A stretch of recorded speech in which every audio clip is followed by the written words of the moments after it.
Balik deui di podcast bingung. Maksudna si Lutung Kasarung. Bareng abdi si Jurik, ente deng heureuy eta mah. Kenalkan nama abdi Annabella, nu bakal ngarencangan anjeunna sadayana dinten ieu. Kumaha kabarna dulur sadayana? Mugia sararehat sadayana nya. Anjeun sadaya pasti penasaran kan kelanjutan episode kamari. Jadi lanjut moal ya. Karunya lanjut we nya.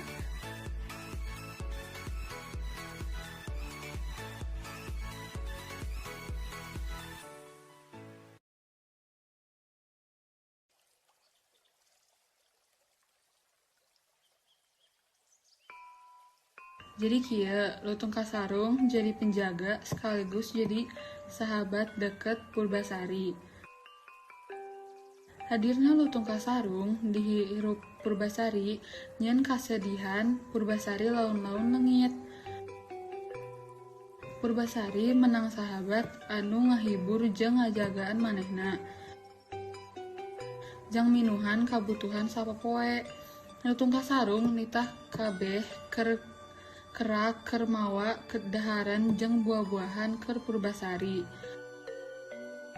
Kalebutan hate sifatna anu alus nyieun Lutung Kasarung makin lila makin nyaah ka Purbasari.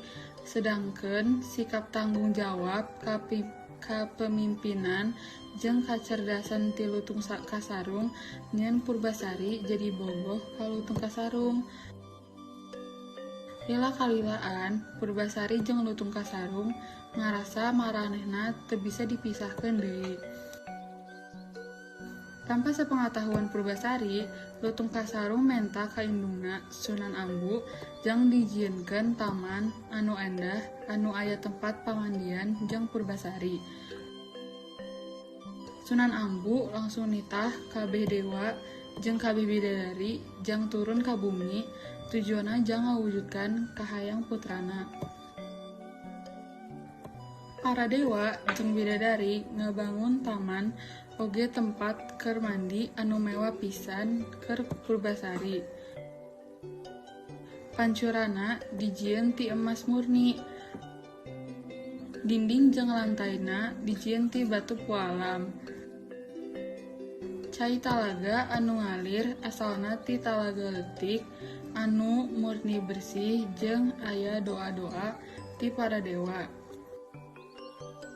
Para dewa jeung bidadari nyebut taman anu mewah eta teh Jamban Salaka.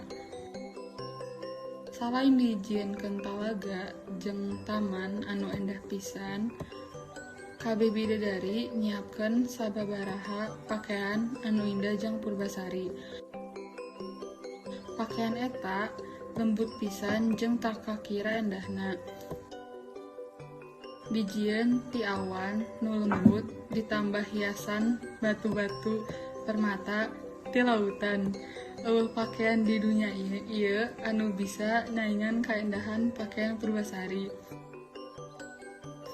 Pas ningali talaga jeung pancuran anu endah, Purbasari langsung aya niat jang mandi. Dina eta waktu boreh kutukan anu nempel dina beungeut jeung awakna laun-laun leungit. Gelisna Purbasari anu murni geus balik deui. Naon? Kagelisana balik deui. Nah bisa. Kepo teh sih nah kegelisan Purbasari bisa balik deui. Abdi sih kepo nya.